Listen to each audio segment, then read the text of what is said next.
এত সকালে আমি এখানে কি করছি? আজকে মাধ্যমিকের এবিটিএ টেস্ট পেপার বেরোবে, সেটাই নিতে এসেছি। এখন আমি এখানে কি করছি? আজকে বল্লা মায়ের পুজো, উত্তরবঙ্গের অন্যতম বড় কালী পুজো। সেটা আবার আমাদের জেলা দক্ষিণ দিনাজপুরের বল্লা গ্রামে। আর বুনিয়াদপুর থেকে বল্লা গ্রামের দূরত্ব মাত্র 37 কিলোমিটার। না, এটা বল্লা গ্রাম না, এটা হলো আমাদের বুনিয়াদপুরের বল্লা মায়ের পুজো, সেটাই দেখতে এসেছি। এরাও আমাদের মতো বল্লা মায়ের পুজো দেখতে যাচ্ছে।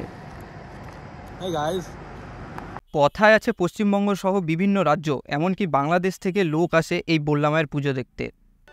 এটা মায়ের প্রতি সবার ভালোবাসা। বল্লা মাকে সামনে থেকে মনের ইচ্ছে বলার জন্য মানুষ যে কতটা কষ্ট করে আসে, সেটা পরের ক্লিপগুলো দেখলে একটু হলেও তোমরা বুঝতে পারবে।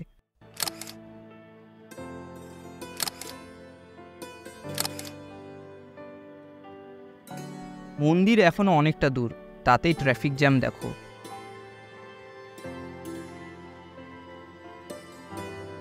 এটা হলো মন্দির যাবার মেন গেট, কিন্তু আমরা এই দিক দিয়ে যাব না, কারণ আমার বন্ধু উৎকর্ষ তার মামার বাড়ি এখানেই। সেই জন্য সে একটা শর্টকাট রাস্তা চেনে, যেটা একেবারে প্রায় মন্দিরের কাছে যাওয়া যায়।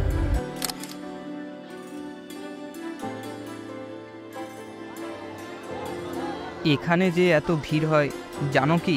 এই ভিড়ে তুমিও হারিয়ে যেতে পারো। এমনকি আমরা সবাই এই ভিড়ে হারিয়ে গিয়েছিলাম। কি বিশ্বাস হচ্ছে না?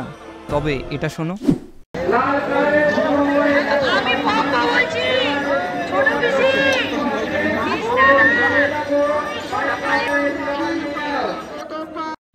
হ্যাঁ, এখানে আসলে একটু তোমাকে সাবধান হতেই হবে। এটা হলো ভিআইপি গেট, যেটা দিয়ে একেবারে মন্দিরের ভিতরে যাওয়া যায়। কিন্তু একটা কুপন লাগবে, সেটার দাম মাত্র 500 টাকা। আমরাও চেষ্টা করেছিলাম টাকা ছাড়া ভিআইপি গেট দিয়ে মন্দিরের ভেতরে ঢোকার জন্য, কিন্তু সফল হয়ে উঠতে পারিনি। ভেতরে যেতে পারিনি তো কী হয়েছে, বাইরে থেকে দর্শন করব, আমাদের মতো তো অনেকেই করছে। এই বলে আমরা হাতে বাতাসা নিয়ে চললাম।